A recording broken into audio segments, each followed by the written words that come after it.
quotes him somewhere. Okay. All right. That'd be great.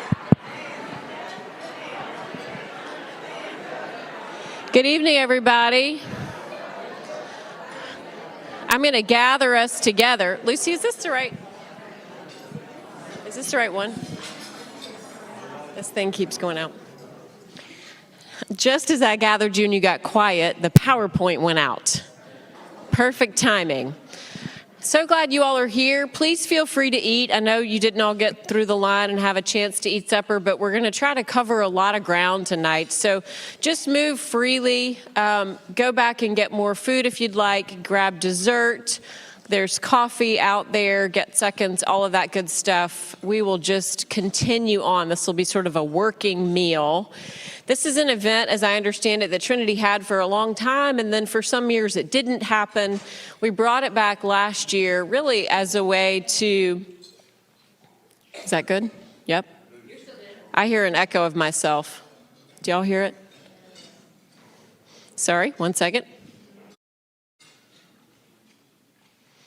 How about this? How many of me are there?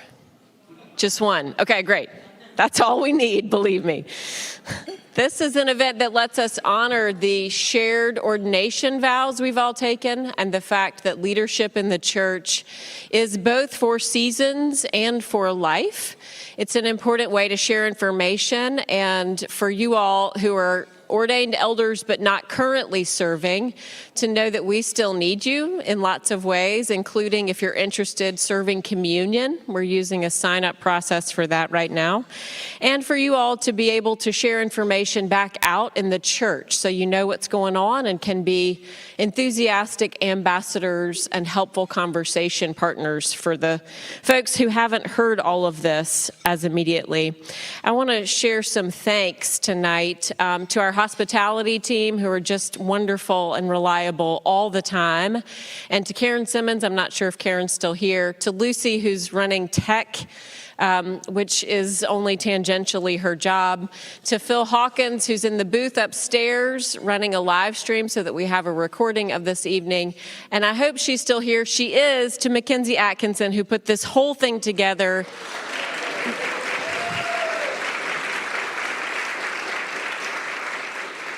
Soup to nuts. Mackenzie did this, including making the lovely centerpieces you all are looking at this evening. I know, multi-talented folks here.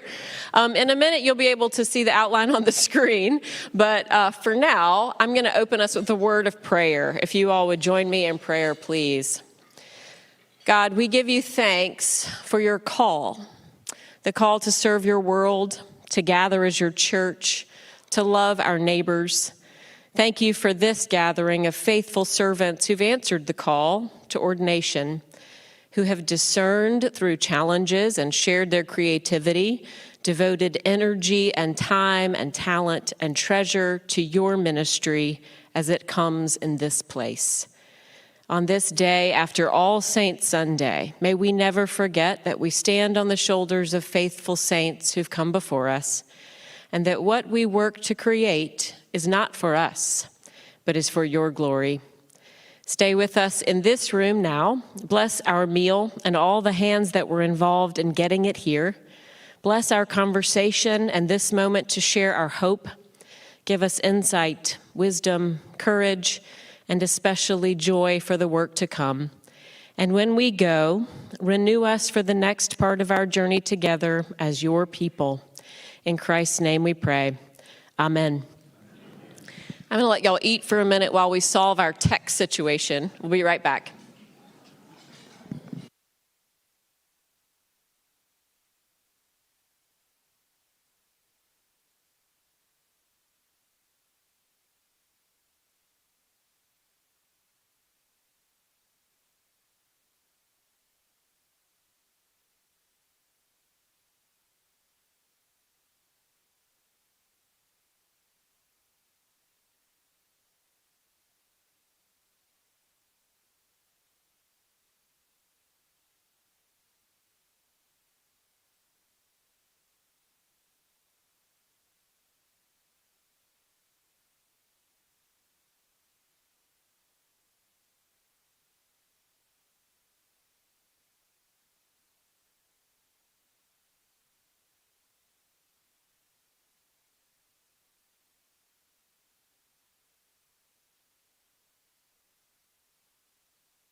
Okay, woo!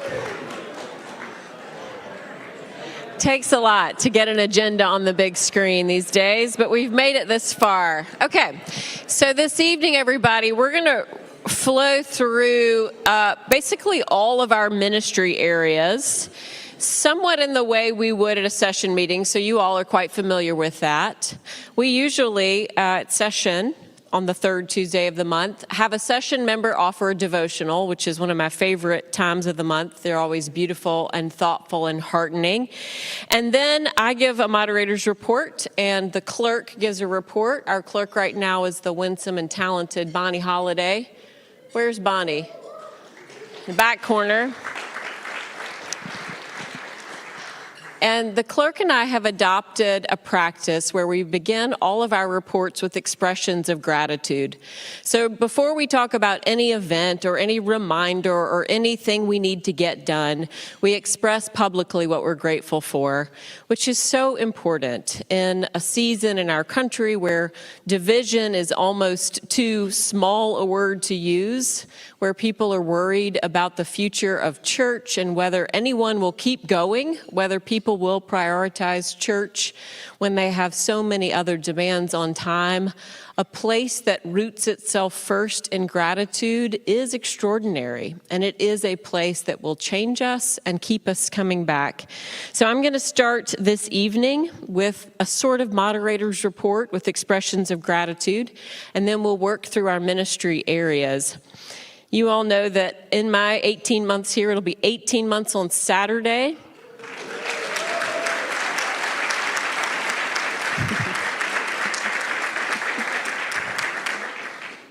I don't know if you're clapping because we just made it to that point, but I'll take it. 18 months on Saturday.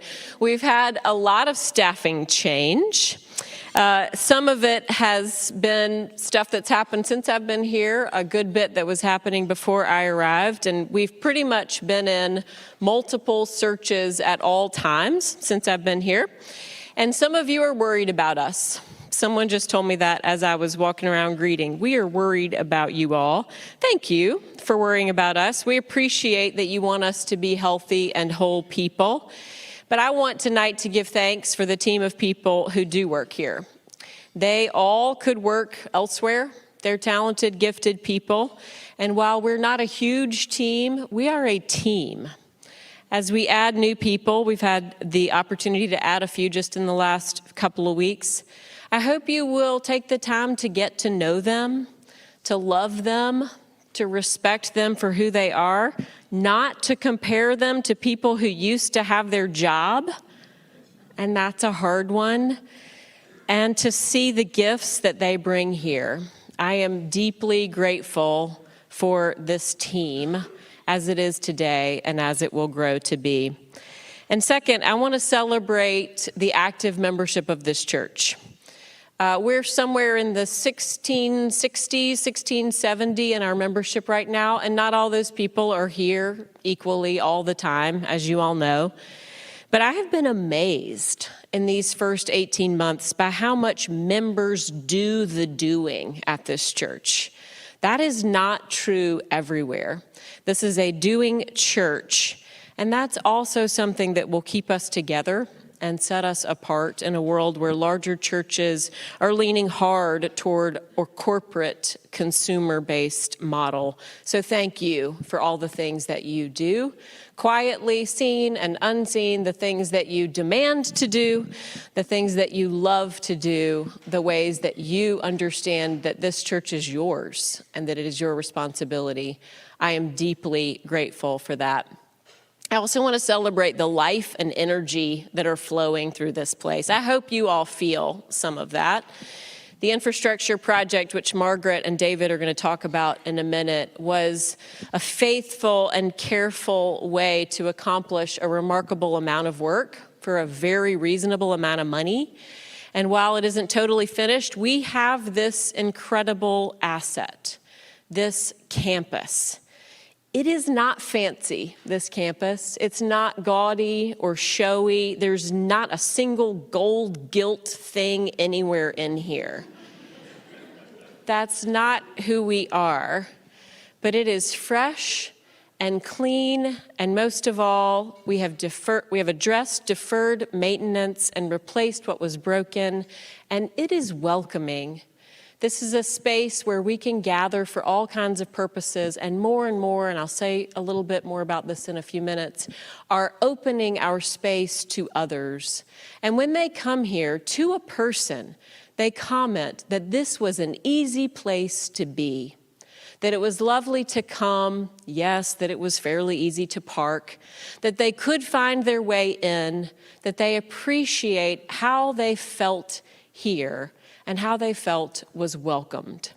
I give thanks for that. We are participating in God's mission in so many ways, many outside this place, and we now have this whole campus and our whole budget activated to participate in God's mission here. I give thanks for all that vitality, and I hope you do too.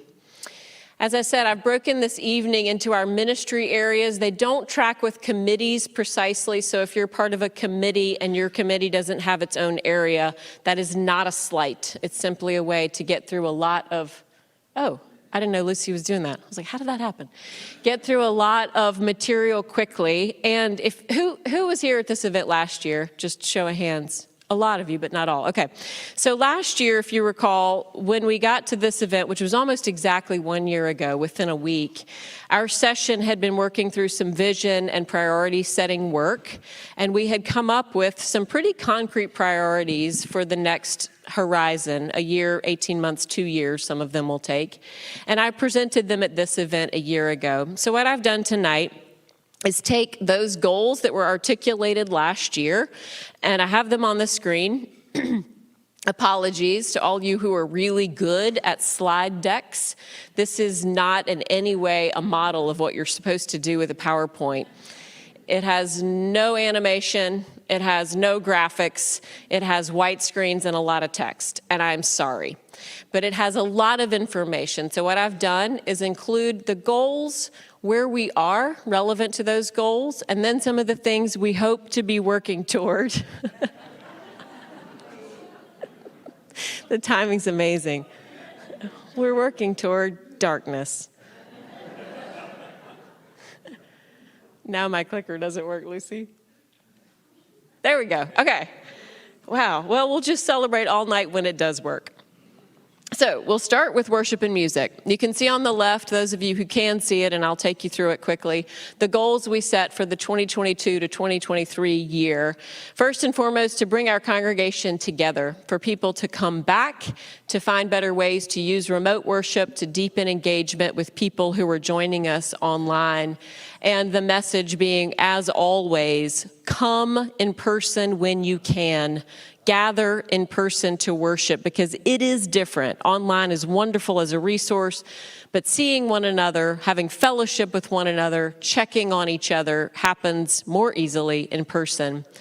So you see on the right there, the numbers correlate. Our weekly participation in person right now is between 250 and 400 on an average week. Sometimes that spikes, occasionally it dips lower, but we're comfortably in that range week by week.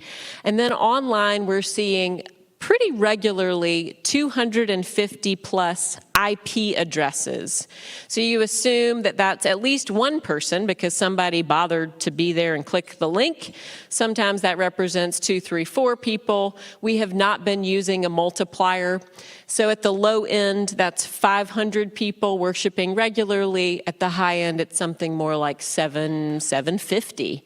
That's fantastic, y'all. We should be celebrating that we have that many people participating with us in worship. I'd love to see those numbers increase, of course, and I'd love to see those numbers flip so that more people are reliably in person than online.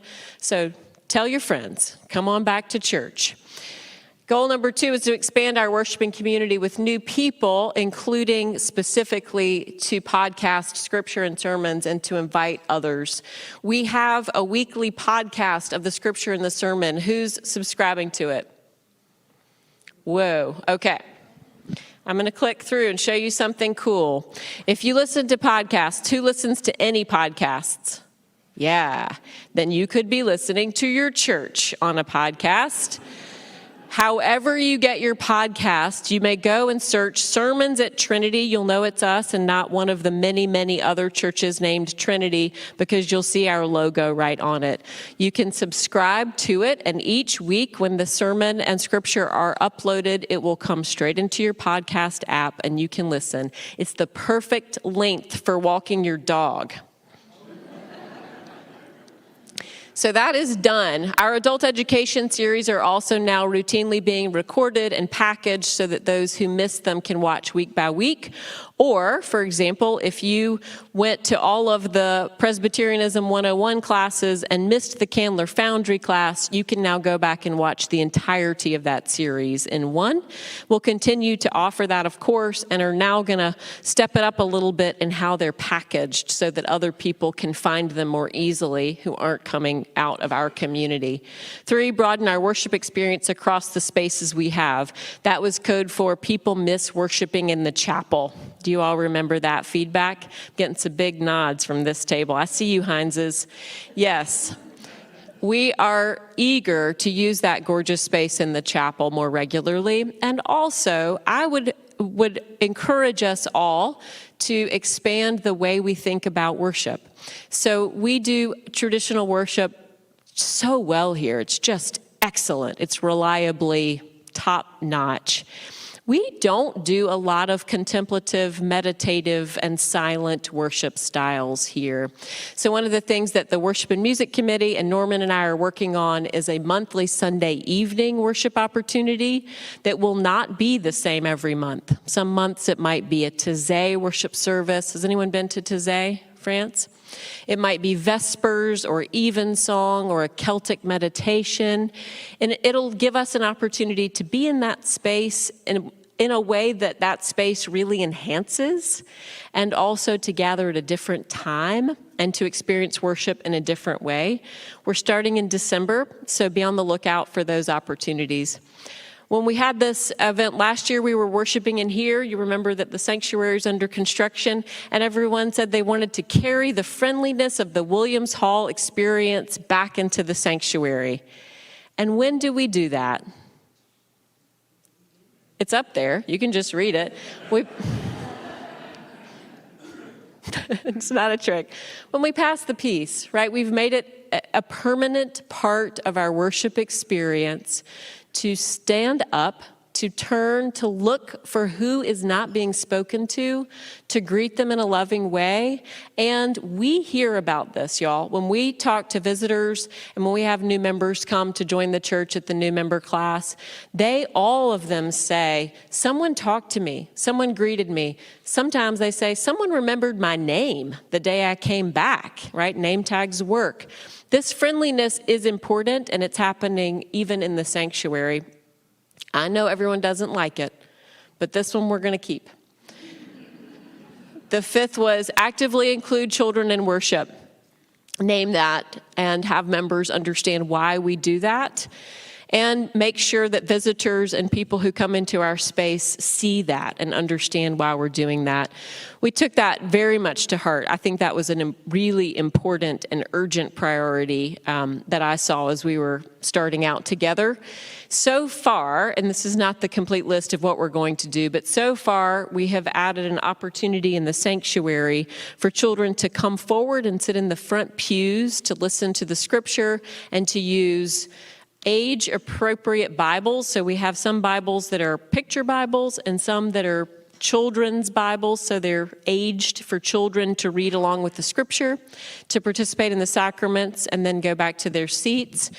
Very soon, we're going to add a once-a-month children's opportunity during the worship time for families who decide that for some time their children actually need a different experience, and they can go out from the worship space and then come back in and rejoin us at the end. And as of yesterday, we've restarted Acolytes. Who was in worship yesterday? Oh, everyone could have raised their hand. I didn't mean it as a shaming. I just meant it as a way for us to celebrate. I didn't say who wasn't in worship yesterday.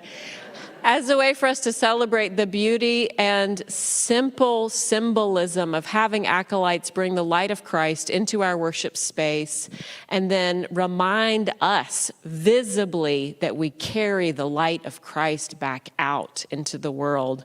So special thanks to the 3 acolytes who did their duties first. Sarah Kate Groover, who was fantastic at the 9 o'clock, Blanchard Farr and Margaret Quillian acolyted at the 11 o'clock. So this is sort of where we are looking back from last year. I think there's a lot to celebrate there. I really do. And I'm grateful that we've been able to do so much in 1 year. I showed y'all how to do the podcasts. Looking forward at some goals that I'm sure I'll put on the screen at this event next year. The 9 o'clock worship service still has a lot of opportunity in front of us, and I'm excited to have some time to turn to that. It's flow, it's space, it's music, the connectivity between the components of that worship service are all things that I want to work on a little bit. It also is not a space with any sacred furnishings. Do you have any? We have a handful of regular 9 o'clockers in here. Some mixed, yeah, there we go. The Tillies are there. In that space, there's a font. There is not a permanent communion table. There had not been until yesterday a Christ candle. There is not a visible cross. There are no visible liturgical colors in that space. So that is going to be a wonderful, fun project to keep that space its wonderful, versatile self while also making it distinctively a worship space for the 9 o'clock hour on Sunday mornings. The children's worship opportunities I just mentioned are about to get started, and I think that's a process that's going to evolve a little bit as we're going. I'm excited to see how it takes shape. The ongoing integration of what we're doing in worship and what we're learning elsewhere has been a priority for me, and I hope to continue that in a more regular way. We're doing it at least twice a year very clearly now in the lead up to the Kittrell lecture and during Lent, but I think there are other opportunities for that to be deeper and to touch people of all ages. I talked about chapel worship.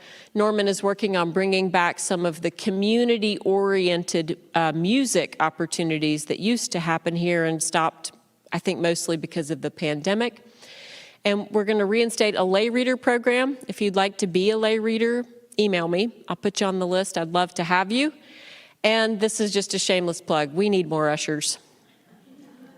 We need more ushers. That is such an essential job. And our ushers do it so well that often you don't notice that anyone's doing anything. But they are really the first contact that so many people have when they come into our church, whether they needed to find their way or they needed a large print something or to access some of our hearing technology, whatever it might be. Our ushers are paying attention to all those needs and are simply handling them so beautifully and so graciously. We just had a lovely luncheon of celebration and sort of training through some things with our usher teams. And every single usher team is about half as long as it needs to be.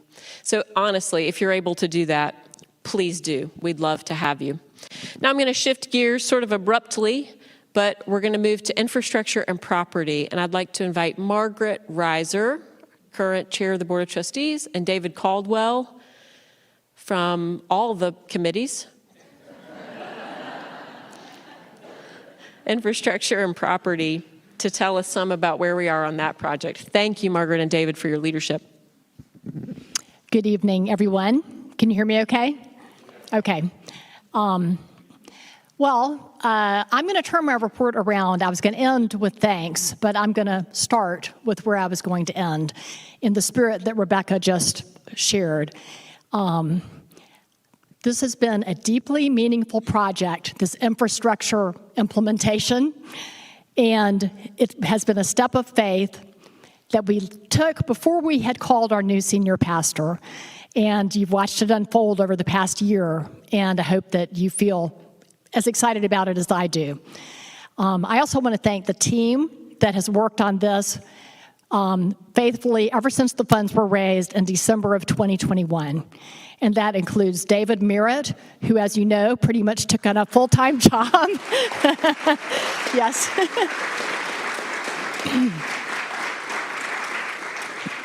He is our audiovisual rock star, and Lucy Strong, who created our new website.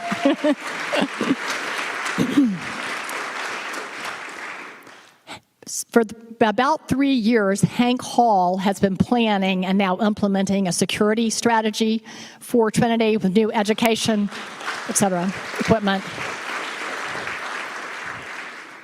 As Rebecca mentioned, you can see your way now. When visitors come, they can find their way around because we have new signage, external and internal, and a new logo, and that's thanks to Esther Stokes and a team.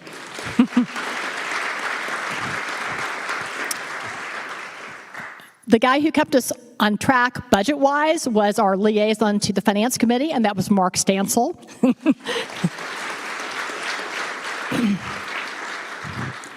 Caroline Brown and I got to serve. It's just we didn't have a thing we had to run in it, so that was great. I ran the committee with David's help, but he did all the work, so that's pretty good. And then last but not least, and he'll come and tell you more in a couple of minutes, but David Caldwell not only rolled out the whole plan for carpeting, paint, and the pews, but he oversaw the whole project, and he's done. Yeah. So, all right, briefly, I'm just going to remind you what has happened. In May of 2021, so about a year before Rebecca arrived, the session approved a project that was brought to it by the Finance Committee, the Property Committee, and the trustees. And we wanted to at least have $3 million, which we thought would be enough. David had told us to be able to make a dent in the major maintenance and repairs and start to work on the audiovisual. So part of it was going to come from the trust funds and some operating funds that were designated for these kinds of things, but we wanted to raise $1,750,000. And to show that they really were behind this, every member of the Finance Committee, the Property Committee, and the trustees went ahead and made their pledge. They pledged first. And I think that convinced session, and for those of you who were on session then, you'll remember when you approved this project at 10:30 after approving something else, I forget what. So it was a long night. So we wanted to raise this money quickly because we wanted it to be done. This is May of 21. The funds were raised by August because of the commitment campaign starting a month or two later. And as it turned out in the end, because we added a little extra piece of the campaign the following year once Rebecca had come and we realized we were a little bit short, we ended up raising, instead of $1.75 million, you gave $2.67 million, including, and that came from 129 Trinity families. This was not a campaign where we put any pressure on anyone to give. We wanted those who felt they could give a little extra, and that's what you did, and that's why it's been such a beautiful thing, because it really just, we kind of trusted. We needed at least 3, but we trusted we'd get whatever the right amount was, and guess what? As we're going to see, the final budget, it looks like we're going to be that close. We're right there. We're going to have just the right amount, so thank you. And so, see if there's anything else on here I really have to tell you. We wanted to do this before we called Rebecca because we wanted that person, who we didn't know who she was yet, not to have to spend all her time the first few weeks worrying about a broken air conditioning unit or whatever the latest, roof problem or whatever. And I think that has really happened. But as you can see, it was transformed in so many ways we never would have expected. It turned out we did need more than $3 million. You might remember that inflation started spiking around May of 2021 or sometime soon thereafter.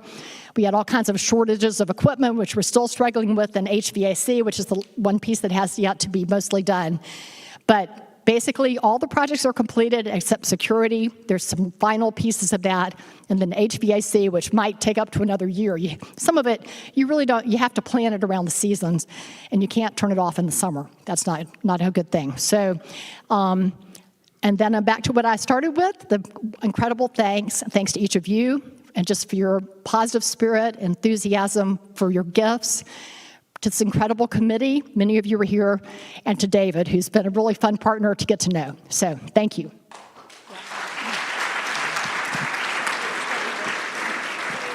All right. I had so much fun. It's it's really a lot of fun when you have someone raising the money and all I have to do is spend it. So that I had a good time. I think I'm the most expensive member Trinity Church has ever had because I'm always buying air conditioning units for the church. So we kind of looking at how we spent the money. We originally thought we'd spend about $350,000 on technology. The only thing more expensive than Taylor Swift tickets is buying technology. We ended up spending almost $1.1 million on technology. The world is changing rapidly as we saw how many people watch our services on the internet, and having the right equipment to do that in the rooms where we have television monitors that we can do all types of cool things. So we had a big budget increase on that. We just weren't really aware of what we needed, but I think we've successfully implemented that thanks to David Merritt and all the tireless effort he's put into this project. On security, we spent about $250,000 on upgrading security cameras and other things. We're in a world that's continuing to change, and we have to be ready when you operate 2 child care facilities. We have the right equipment now, but it's cost a lot of money to do that. On signage, we spent just under $250,000 on signage. The new monument signs out on North Side, or on Howell Mill, Moores Mill, and then internal signage. We had signage for things that we hadn't had at this church in 25 years. So it's good to have, and also the rebranding. And then in terms of my favorite thing about the Trinity Church is air conditioning units. Don't show up at a committee and ask a question because 20-something years later, I'm still dealing with air conditioning units. But we obviously have a number of units at this church that have to be maintained and replaced. And when we replace them, we end up with energy savings. So technology keeps improving, and just as you have to do at your home, we have to replace these units. But unlike we have about 92 air conditioning units at this church. So there's always something that has to be replaced. We were able to paint a lot of the common areas, redo the flooring and on the A building, the B building, part of the C building, and we were able to put hearing loops in this room as well as in our sanctuary. So we've and a lot of this more technology needs for this, but we've been able to get a lot of new flooring, and we still have a few things we would like to do in the future, but we have to keep all that balanced. In the sanctuary, we've obviously done some major changes there. New flooring, we redid the pews, and we've had, I think, upgraded the sound system, and we're about to work on do the organ tunings that we haven't done in a number of years. And so, at the end of the day, we've also increased some communications and got some new furniture in various places, recycled some things. But we started out with about $3 million, and we ended up spending about $4.3, and we were able to do that thanks to the generosity of this congregation. And while there's always money we wish we had to do more, we've really, I think, accomplished a lot in the last 18 months on this. But looking ahead, while we've just spent $4.3 million, which is a huge sum of money, for the next 5 years, we probably need to spend another $2 million because there's always, this church is a very large building. It's the equivalent of a 6-story office tower. And there's always things that need to be redone. And we continue to have, with 92 HVAC units, we're always having to replace them every few years. We're also having to do a major we have 2 elevators that we're having to do a major rehab on in the works here. And so each year we're spending somewhere between, call it $400,000 to $700,000 is our annual capital budget.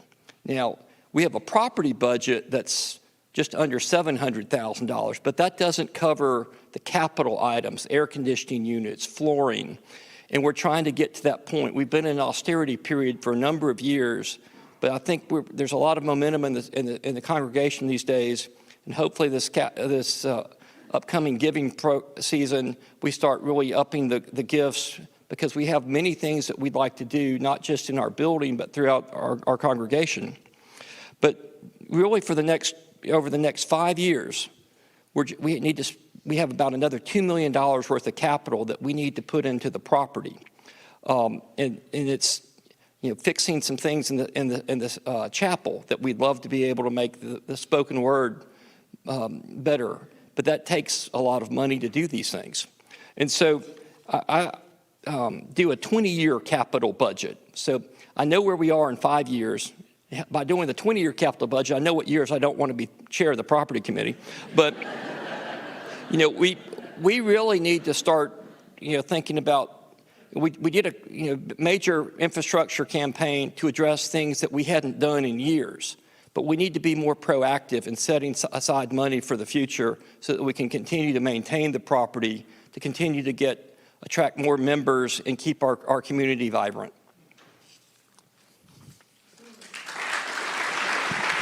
Thank you. Well done.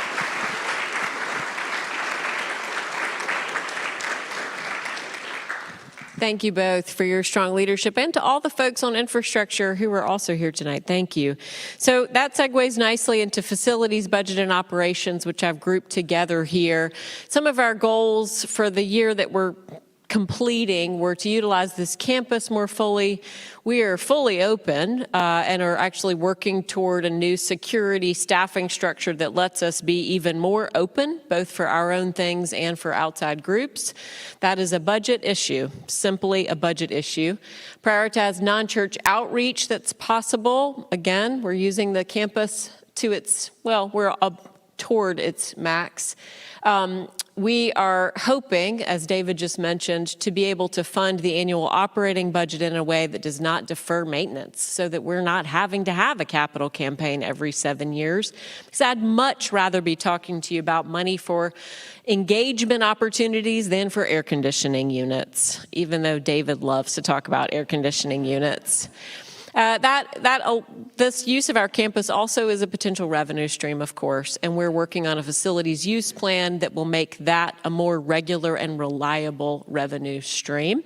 And then we talked about the need to communicate financial reality regularly here. I understand there's been some hesitation about talking about money at Trinity in the past. Anyone have thoughts? You didn't used to do it, is what people have told me, and we just have to. We don't have to feel weird about it. We just have to know what the reality is of what it costs to keep this place going, and not just the campus, but the entirety of our budget. People, property, and programs are all for God's mission here. One of the things that came out of the session's priority work was the hope that we could start or restart, depending on how you look at it, a recreation ministry. And of course, wellness and rec are things we are all doing or consuming, and not always thinking of those as opportunities for our church. But we have the facilities to do that. We have the interest. We even have some wonderful things in this vein already happening here, like Tai Chi. Who does Tai Chi here? Yes, thank you, Judy. Judy's doing Tai Chi here. We have the opportunity to gather people here for things that are not explicitly churchy, but are absolutely about well-being and about fellowship. Again, we hope to be able to fund a position that would be a coordinator of a wellness and rec ministry in the upcoming budget. We also, in January, late January, Mark Stansel and Margaret Reiser and I are going to host a town hall and present the operating budget, the trust fund budgets, they're not budgets, just the status of the funds, and simply take questions. Promises to be a good time. Open forum on budget. Looking forward, I hope to actually be able to fund and launch that wellness rec ministry, market, publicize it, and to use it as a way to bring people here, invite our friends and neighbors, gather together at this space. We have had all manner of ways of approaching the use of the facilities, which is interesting, and Heather Edmiston and I are working on a guide that will normalize all of that so that it's very clear how a group can, which groups can, and what it will cost them to use our properties. As David mentioned, one of the things that's a reality in our world is the need for security. And as you all would imagine, emergency protocols for a campus like this are exceptionally challenging. How many doors do we have just going into this room?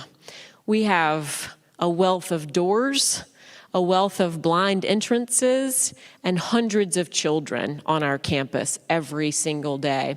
So we are also working on a set of emergency protocols that simply prepare us, as hard as it is to think about, for the worst things that can happen in public and church spaces. So that's something that we'll hopefully be able to roll out soon. And we'll need a lot of support from the congregation because it will change the way people enter.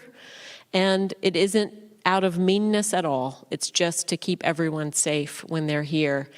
I hope as we get closer to it, we'll be able to have a shorter commitment campaign. We're at a month of a public-facing campaign, and that's probably right. But it actually continues on and on and on and on and on in quiet ways until we have what we need to continue.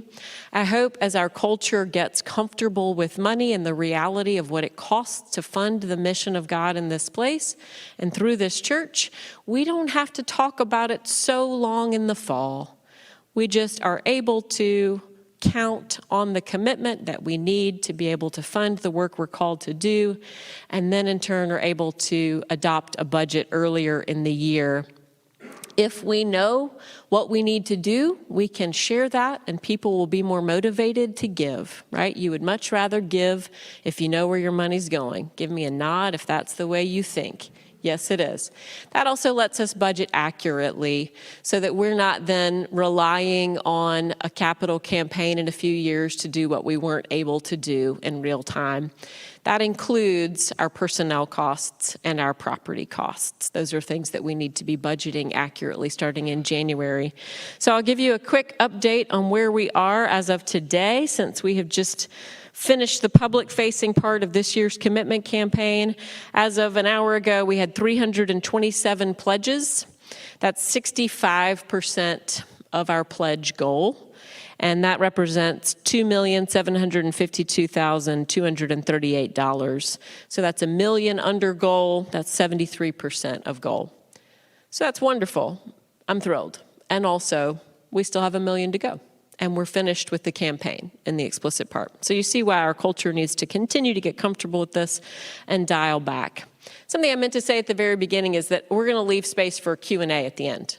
I know I'm talking fast, but make yourself a little note in your phone so you don't forget your question.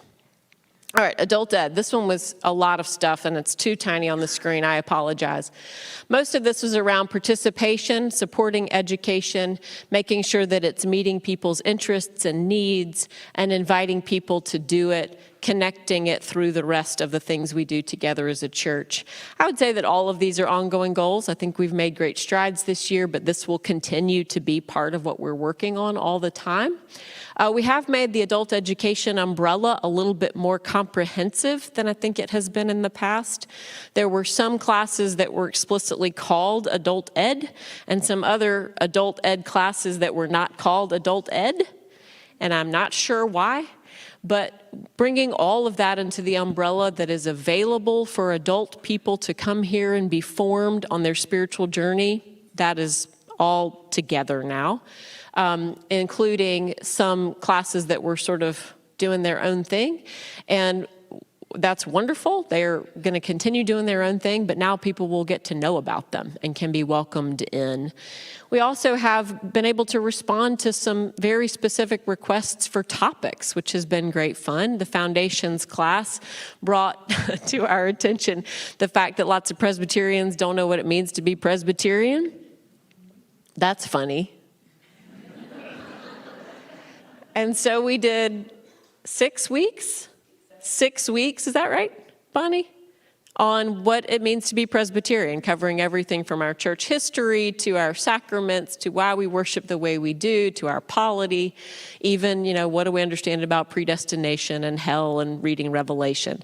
So that was actually great fun to do, and it sets a model that when there's something that's creating curiosity and energy, let's talk about it. This is not meant to be something where we're throwing spaghetti on the wall and hoping someone likes what we're doing. Let's talk about what we'd like to learn together. The Kittrell Lecture last year was an unbelievable success. Who came or heard Brian Stevenson? I hope your lives were changed. He's an incredible person and speaker. We also had many, many people from beyond this church participate that evening, and were able to program in every age group around that topic. We're doing that again this fall, a little bit differently, but we'll have Arthur Brooks here on the 16th. If you haven't registered, please do. He has a number of books in the public space right now, but he's going to be talking specifically about the book Love Your Enemies. If you haven't noticed, I'm doing a sermon series on enemies. Bill Jordan and I are doing a class together on Sundays talking about the book Love Your Enemies and then all the topics that it brings up. So this sort of weaving together of themes across education opportunities, I think, is really enriching and important. We have changed some of the budget and honoraria so that we're able to attract people. I mentioned our adult ed classes are online and packaged together, and we are working toward a goal, and someone in this room wrote me about it yesterday, and I got it. We're working toward a goal where our database will include information about people's expertise and interests so that we're better able to say, who do we have who is really knowledgeable about X? And then we can basically enlist them to teach. If you have something you'd be willing to teach, let us know that. We'd love to store that information and have it forever. All right, I know I'm moving fast, but y'all hang with me. So keeping the goals of participation, clearly communicating every week what will be available on any given Sunday morning and who is leading it, and being earnestly welcoming in our education spaces so that people do, particularly visitors, feel able to drop in. Lucy and I were talking earlier today about our engagement and membership processes, and she's going to talk more about that in a minute. Sometimes we need to create new things. So when we have a core group who haven't yet found their small thing, whether it's a study or fellowship opportunity, we'll create new ones, and then again, more members teaching according to their talent and willingness. Children, youth, and families, the goals were to bring families back. That was both an interim and pandemic challenge. Meet them where they are in terms of their spiritual formation needs, build more intergenerational engagement. Sunday morning messy church was a goal last year. It was just an idea at that point. And then to involve kids and youth in worship leadership. Many families are back. Many are back so much that they're always here. Others have not come all the way back. So I would call that an ongoing goal. Meeting people where they are is also something that we're working on, particularly as we reframe the Associate Pastor for Family Ministries position, thinking of these not as separate age group buckets and you're on a conveyor belt and you move from one thing to the next thing and then fall off the end, but actually that family ministries are a holistic view. You all know that if one person in your family is learning or experiencing something, it impacts the whole, and for us to be thinking about each of those dynamic groups as part of a spiritually forming whole is a goal in front of us. We have a lot to celebrate on the intergenerational side. I think people have really embraced the opportunity to be together across age groups. Folks who had never been there before now mark their calendars for the dunk tank and for bingo, and are reading the Advent devotional and are sharing art around the church. All of these things just create more of that connective tissue between us. Messy Church is happening quarterly now, and kids, parents, grandparents go. It has different ways of experiencing a lesson or scripture. So some are tactile, some are music.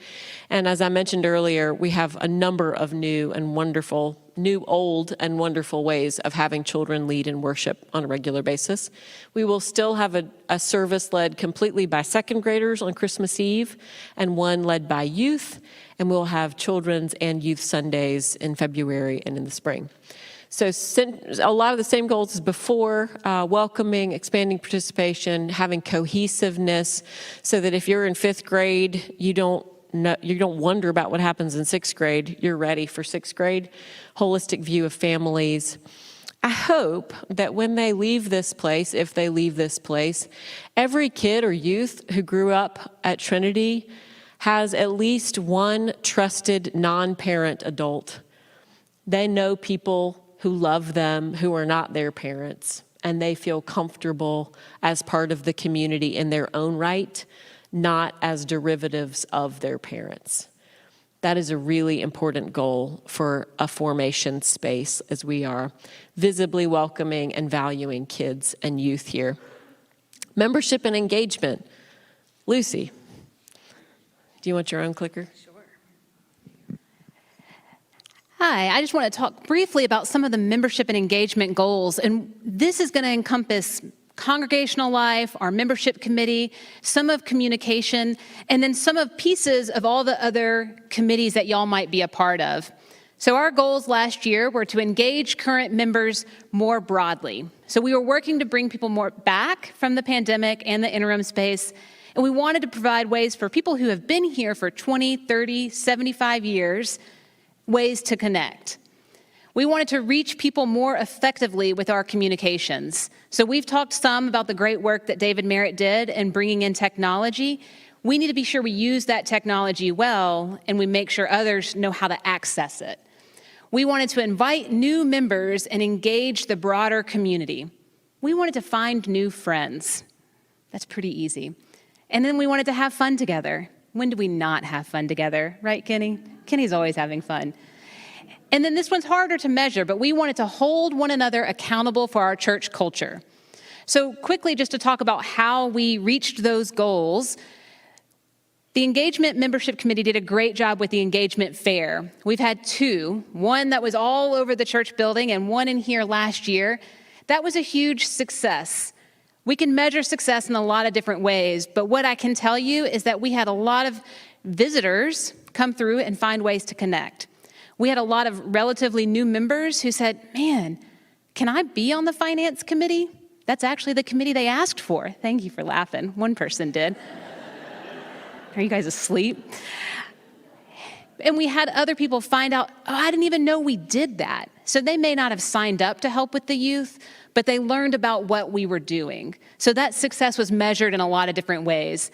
The other thing is the call to members. I hope that everyone in this room received a call. We made over 800 phone calls. That was elders, that was volunteers, and it was not a call to ask for money or to get involved. It was just a call to say, hey, it would make sure we have your information correct. Wardland Bassler, who is here, helped head that up. She did all the organizing and structuring and bringing the feedback together, because in those phone calls, we learned a lot. So we called over 100. We had about 650 people answer the call. Y'all don't all answer your phones. And we got a lot of good feedback, made a lot of updates to our database, had a lot of good feedback about how we wanted to engage and worship, and we've taken all that and started to implement it. You'll see it in some of the goals. But also that part was helping to clean up our database. So if we're going to reach people more effectively, we have to have correct email addresses, correct addresses, correct phone numbers. Sometimes people forget to tell us that you've moved, or that you got a new phone number, or that you retired and now you use a Gmail account instead. Those phone calls helped us get that. But that is ongoing, and now we're more moving towards making sure that database is staying clean and making everything up to date there. Inviting new members and engaging the broader community is always going to be a little bit tricky, but Rebecca has said it several times, y'all do the hardest work there. Every time we have new members come through, they mention almost always the passing of the peace and the greeting part in worship. Like 99.9% say, someone spoke to me, someone said hello, someone invited me to whatever was happening next. It was that welcome that y'all did. And it's not the same 10 people. I know you think it is, but it's actually all of you because they say different names. As far as members go, we had 32 new members in 2023 so far. That's pretty great. We have a few more joining. It's not even the end of the year yet. The other great thing about that number of 32, it's not all one age or one generation. Everyone wants young people in the church. We have some young people joining us. I want everyone to join us. So our oldest members, 80 or 90, to our youngest, probably in their mid-20s. That's a great sign. We have families with one person and we have families with 6 people. All really good things to celebrate when we have those new members coming in. We're, as far as ongoing, still creating and ongoing, though. That's work that never ends. Having fun together, gosh, we're really good at that. We had the talent show. That was amazing. Thank you, Mary Elizabeth Jackson. We had the art show in here. We are a talented bunch. We had the barbecues, the tailgate, the bluegrass, the things on the lawn. These are ways we can celebrate and laugh with one another so that we can also care for one another when we need it. The holding each other accountable for our church culture, Rebecca and I can only do so much there. That is also everyone in this space. We need everyone to be the body of Christ. We need all of your gifts so that we can serve God in the world. And so we have to hold each other accountable for showing up, for sharing those gifts, and for inviting people and talking positively. I think all those make sense. Y'all know how to do that. Next year, a lot of our goals you'll see are ongoing. This membership piece is still growing. Engagement's a never-ending project. That's a good thing. We want to continue to deepen the engagement among members. We want to continue to welcome in new members. And we want a clearer and precise way, a process, so everyone knows how that happens. We have a pretty good system laid out now, so everyone knows what they're going to do. And Rebecca mentioned this just this afternoon. We were talking about how we add more fellowship groups, more small groups, more study groups. Those are ways where we can connect in smaller spaces. And that's not just for new members. I want them to find ways to connect, but that's for everyone in here as well. That's for those church members who you haven't seen or maybe you only see on Christmas Eve. But if we said, hey, I'm having this dinner group, would you come? That's a way of bringing them back in. And then communication. We are continually always updating our email, the ways we push emails out. You'll notice that in the Friday emails. We're trying to use social media more. Those things only work if people pay attention and read them and share them. And it only gets better if you tell us, in like super nice ways, obviously, not yelly ways, but when you tell us, hey, this might be better if you came at it from this angle. We had a new church member who's been here about a year and a half, and he said, Lucy, I only scroll down 1 or 2 times. I'm never going to scroll further. How can you help me know the big bullets? And I said, all right, let's do it. And we could fix it. And so now he only has to scroll twice to get the church calendar. So he said he was only going to move his thumb twice, not even a computer screen scrolling, but a phone screen. Y'all laugh because y'all are the same way. That's membership and engagement. It is really great work, and it is fun to do, and we get to continue to do it and grow and do new things. This is one of those places where we're going to celebrate the past and keep those traditions going, but we can always say, yeah, sure, let's try that brand new thing and see what happens. Mission. Mission is fun. I'm looking at this, and almost all of you have been involved in some aspect of mission at this church. So the last year, our goals were to connect with the past community needs, and don't rest on what we've always done and how great we were. We wanted to discern missional calling and what the world needs without trying to push or repeat what was happening. We want to tell stories better and expect to be transformed. And then we also wanted to create lower barrier opportunities for engagement, easier ways to get in the door, and not settling for we're going to show up and do it really easily here, but how we get out and how we invite others in. We know this is a long-term process, but we're working towards mutual relationships. I can say that we have reached the majority of these goals. Mission Council spent most of last year and the summer setting a priority process. So what Mission Council decided towards the end of May is that they really wanted to focus on 3 priorities: advocacy, hunger, and education. What we realized is we were trying to do too many things and not doing anything well. If we could focus on these areas, we would be able to focus and be better. So we're working on those areas. You've seen that some of the advocacy work already, from working in the prisons to having the record restriction day here in this space. Hunger-wise, we are continuing our relationship with Meals on Wheels. That's been a long partnership, and it's growing. We've actually just added a new route on Fridays, so you can deliver on Saturdays or Fridays. We also are working at Central in serving breakfast to homeless or to those experiencing homelessness. Education-wise, we're doing some ESL classes with IRC and also continuing to work at Agape. They always need tutors, and you don't have to know calculus because there's kindergartners. So every level, all of you can read, and so we know we can get involved there. One of the things that we do want to continue to do is that ongoing storytelling. One of the things we've tried to do is visual storytelling. So pretty soon you'll see a video. Rebecca mentioned Phil earlier. He's up in the booth, but he's actually making us a video, a movie, 3 to 4 minutes on Meals on Wheels. We're going to work our way through the other mission partners we are with and the ways this congregation engages. So that's one way we're doing that storytelling. As far as creating lower barriers, I actually think this is where we've been most successful. We've moved from, I know that Trinity had a Trinity Serves Day, and we all came together on one Saturday, and there were 7,000 people all here serving and doing the things, and it was beautiful, and everyone showed up. Times have changed, and that's really hard now. So what we've moved to is actually finding ways where if your schedule means that Tuesdays at 10 you're free, let us find a way for you to engage there. If Saturday morning works for you, let's do that. If you have small children and you want a way to get engaged, let us find ways to connect you in. So what I'm saying is they're one-off but consistent. So every Sunday, the 4th Sunday of the month, we're at Central serving breakfast. Every Saturday, we're out serving meals. It's not the same person. Jim Ledbetter goes once a month.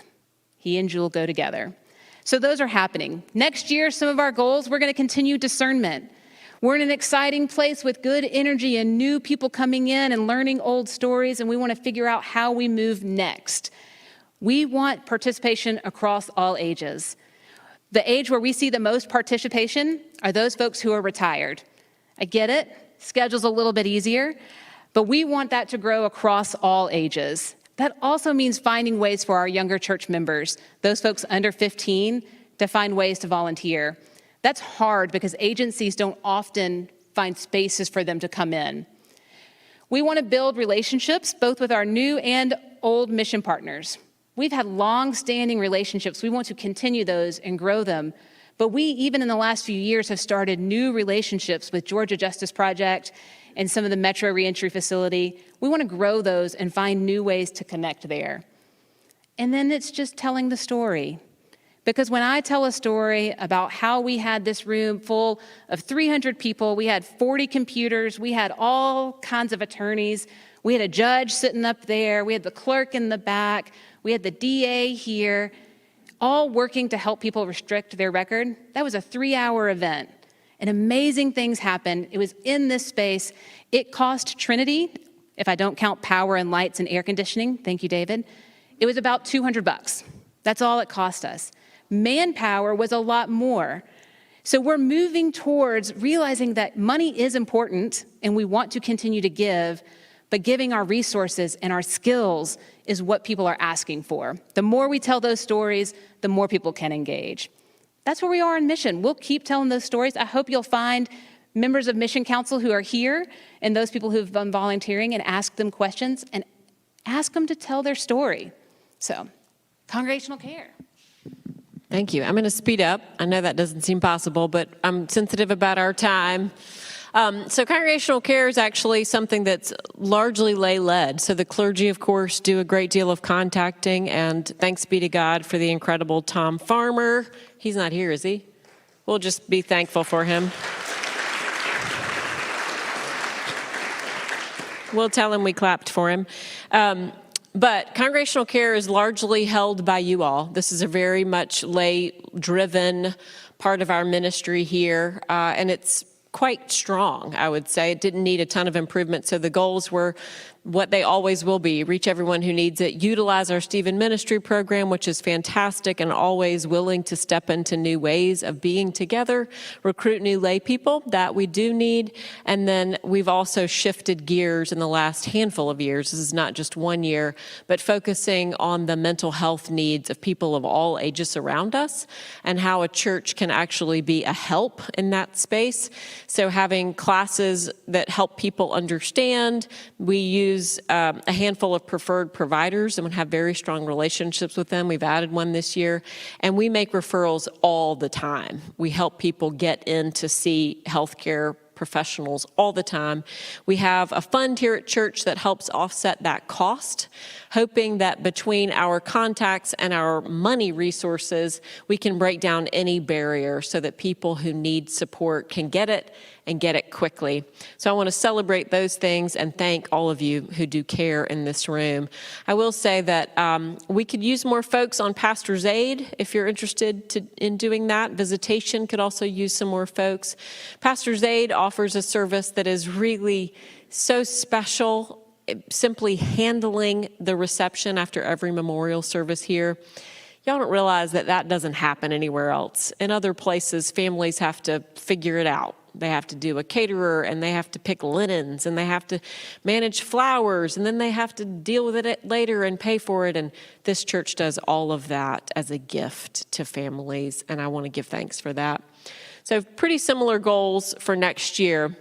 I want to talk for a minute about personnel. Since last year at this time, I pulled up my notes. When we were together last year, we had 7 open staff positions.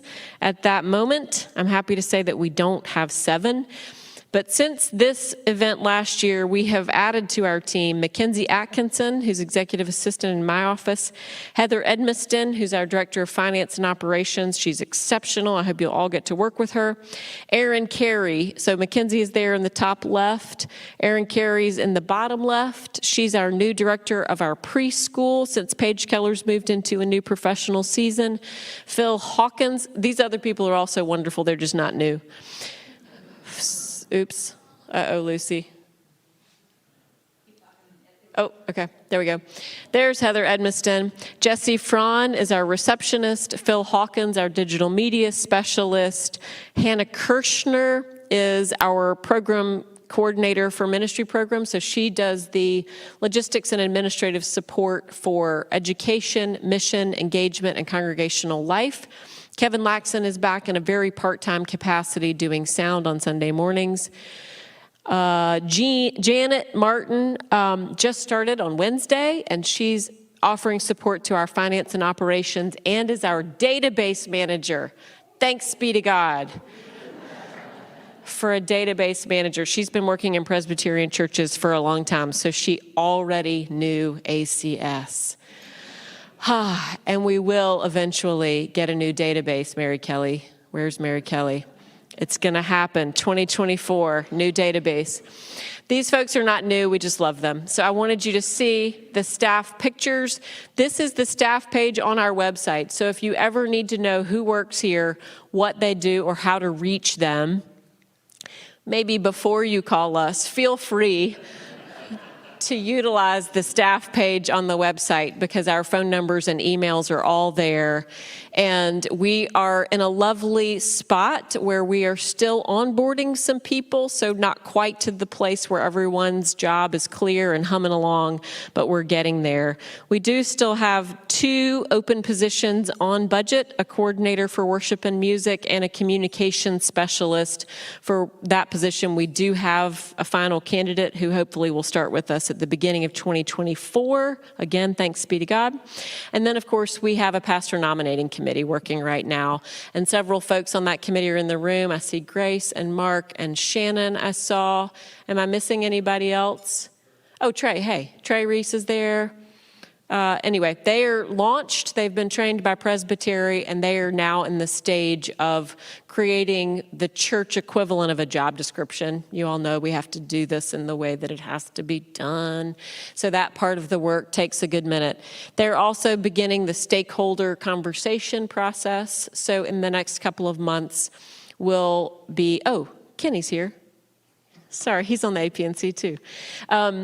They will be able to post that job and start talking to people, which is really exciting. It will not be a dramatic change from how the job used to look. I don't want anybody to leave worried. But every time there's a transition, it's a moment to take stock and to figure out where the opportunities are and where the gaps are. So that's where the APNC is. I will work closely with them for the beginning part of their search. And then once they start talking to candidates, I'm out. They won't be able to tell you who they're talking to. So just leave them be. They'll be working and discerning faithfully. But I will give updates on process, and we hope to be able to call a new associate pastor as soon as possible. Late winter, early spring. We're on an ambitious timeline there. In the meantime, the very capable Emily Beaver, who was already quite close to our families and youth and is eligible for ordination herself, is serving in a director role and will be a candidate for that search as well. Another wonderful thing that's happened since we were together is that we've been able to create a personnel reserve fund so that some things that are not part of our compensation package in the personnel operating budget can be supported in this series of years when we're regrowing to a sustainable and permanent operating budget level. And Jennifer is not here tonight, but I wanted to publicly thank Jennifer and David Kahn, who have helped to create a fund within our trust specifically for employee development and well-being. So funding staff member development, professional development in addition to what our continuing education budgets allow, staff fellowship and team building so that we can go and do things and have fun together, like throw axes we did recently. It was actually super fun. Staff health and wellness. So I mentioned that we have resources available for helping church members cover costs for mental health in particular. We didn't have such a resource for staff members, so we've now have fund support for that, and then to help cover financial emergencies. So thanks be to God for that gift. If that's something that interests any of you or anyone you know, please let me know. We now have a process for adding to our trust in such a way. This is where we are, friends. We've made it to the end, and Lucy and I will be happy to take your questions. Okay, I thought I was just going to, good night. I'm going to bring a mic over. 1, 2. Maybe everyone's asleep. I appreciate everything that you guys Is have that done. on, Lucy? I appreciate everything you guys have done Yeah. and for the presentation. I would like an easy way to find out when things are scheduled at Trinity. Not next week, but 3-4 months from now. Yep. And I find it really difficult to use the calendar. Thanks. So she's good at axe throwing. So I think that calendar-wise, one of the things that I will say is I'd love to walk through what's been difficult about it. The easiest thing to do is to go to our website, and on the top right-hand corner, there's a thing that says events. And if you click on that space, anything we have planned, as soon as it's planned and official, it goes up there, especially now that we have Hannah. That's the job that she's been doing. So in the past 3 weeks, you'll see a change there. But if there are specifics about things that have been difficult in that space, that's the avenue we're trying to find and to use. Let me know. We can also find other ways to communicate those out. So we can think about longer lists and emails, but let's talk more about what's been tricky about it so we can smooth out that process. I'll add on one other quick thing. I mentioned, and I was being glib, but it actually is true, that we will, at some point, hopefully in the next 6 months, transition our database into a new platform. And no matter what platform that new one is, it will have an app function that will also include a calendar function. So you will be able to see on your phone what's going on at church more easily than with our current function. So that, I know it's not satisfying to not have it tonight, but that is important and coming. So that, even if you're coming into church and you think, where's my meeting, right? I mean, as simple as, am I in B108 or A116? We're going to have that information on a daily basis up on the monitor that's in the Welcome Center, but you should also be able to look at your phone and say, oh, I'm going to B108. And it should just be easy, just easy. Yeah, Ted. So my question is more of a comment on security. So as we're looking at members that want to see the calendar, you're looking at trying to bring more public in. The security folks need to look at how you're going to handle that online, and it's a very difficult decision to make about some meetings are going to need to be private from non-members and et cetera. Good luck. Thanks. Thank you for the luck. It is tricky. It's complicated. So we are going to have to bring people into the building in fewer spaces so that we know who's here. And in part, that's also something that we should be doing now. If there were a fire tonight, we need to know who's here so we can make sure all the spaces are cleared and everyone's safe. And we actually have, as part of the equipment package that is being installed with cameras and monitoring, we also have a consultant who is helping us understand our space, ingress, egress, who's here, how to keep them safe, and then how to present that. As much as anything, the challenge is communicating a complex system like that. So all those things are in mind, particularly with this security consultant who's a retired police officer. Thank you for that. John. Hey, so Rebecca, just first off, we're grateful for your 18 months, so thank you. It's been wonderful. Thank you.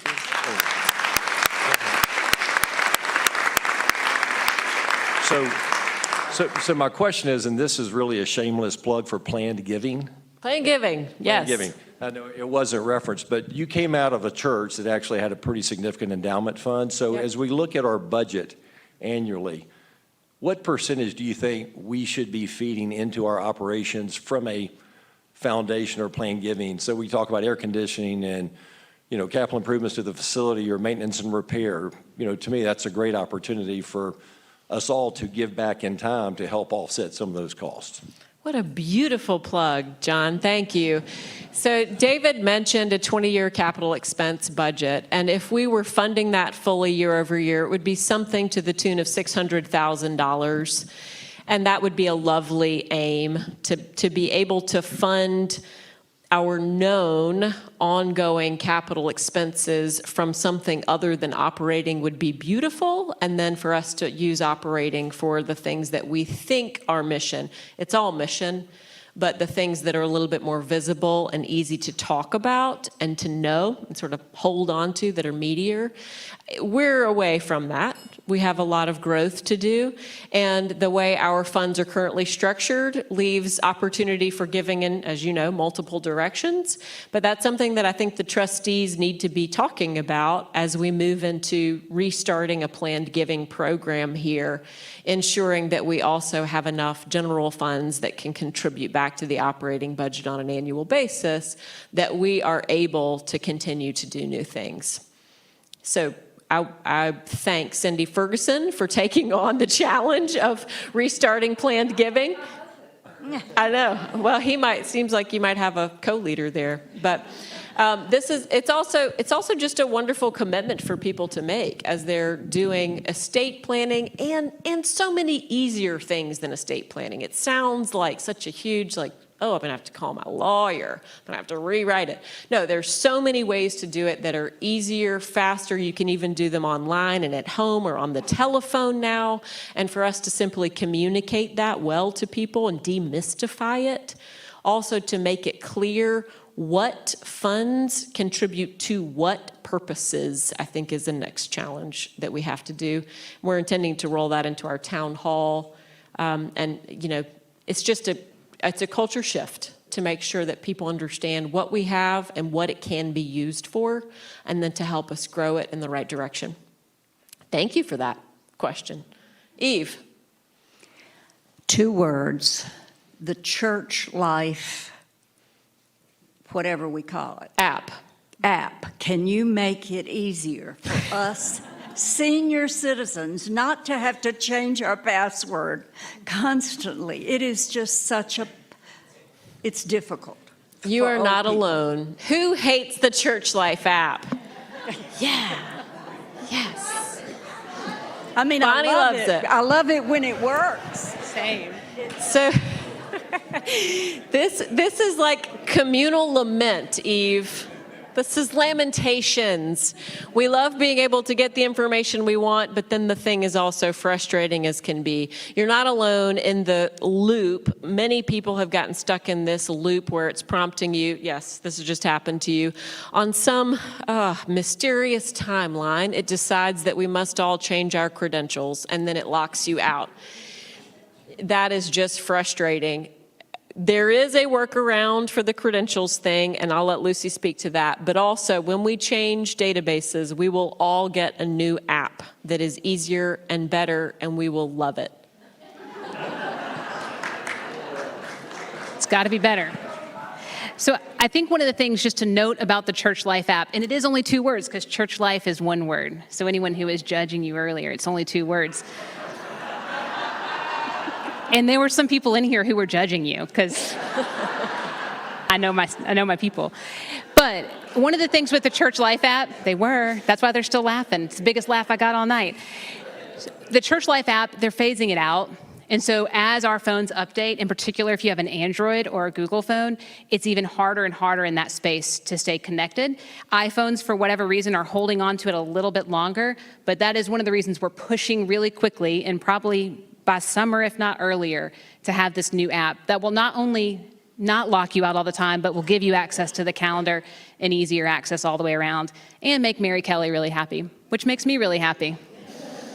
But there is a workaround, and it's we have instructions. Mary Kelly has made a play-by-play of that. You can also always call Mackenzie Atkinson. She will walk you through it on the phone. You can come and sit in her office, and she will walk you through it in real time because she's just very good at it, and she knows how to do it well. All of us kind of know she's just the best at it. Any other questions? Deanne, you want this mic?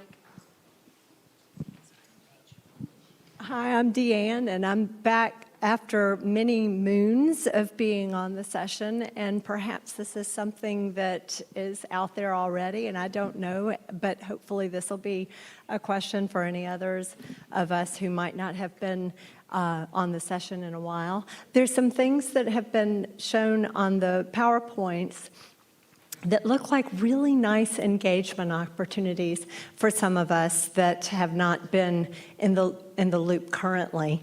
What I'd love to know is, for example, if there was something that was of interest, who would I contact without overloading Mackenzie, for example, and calling her up and asking her who it is that I'm supposed to call? And perhaps that's something that's in the Church Life app that I'm not aware of, but it'd be really nice to have a current listing of heads of committees, for example, to be able to reach out to them directly instead of having to go through and plague someone else.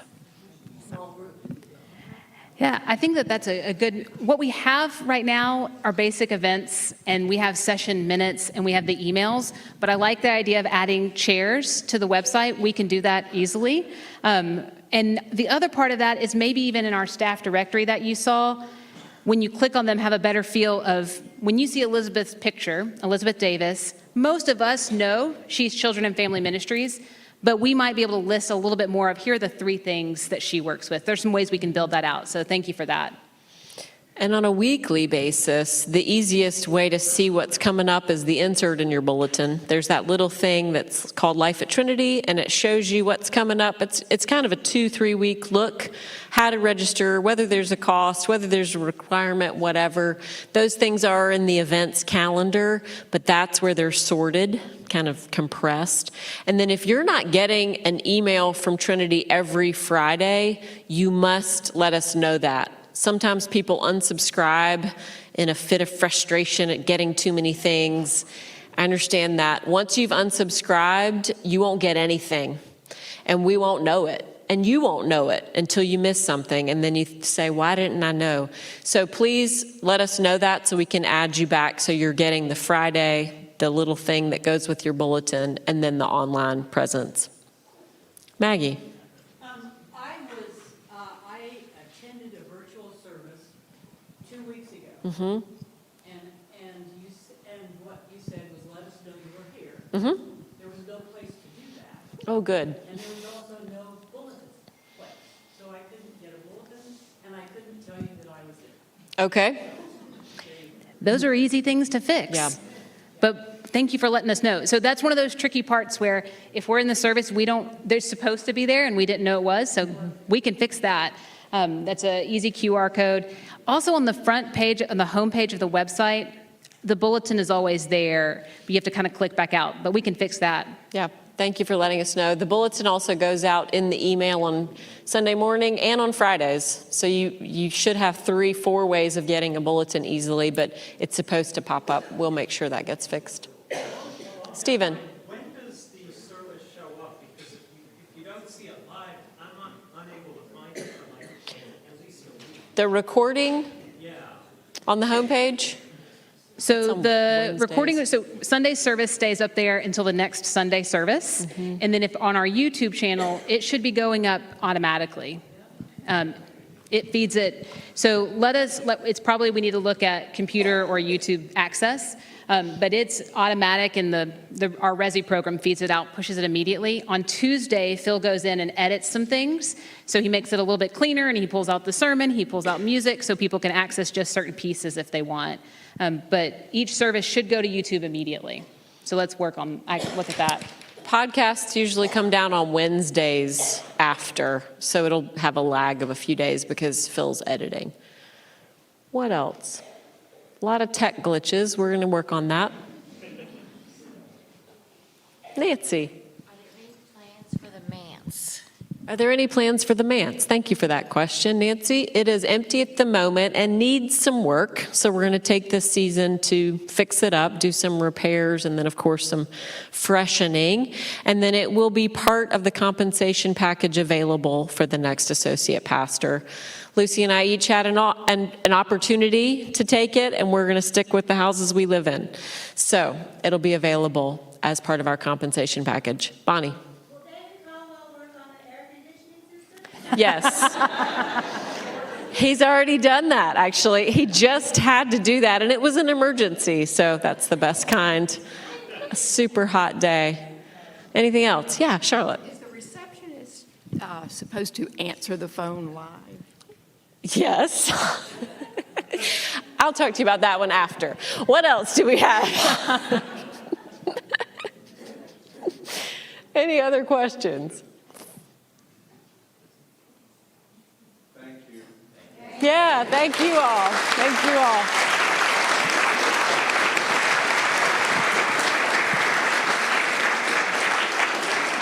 If you still have a plate at your place, if you can help our team by leaving it on this table so they can wash dishes tonight, thank you. Thank you all for everything you do for our church. Go in peace.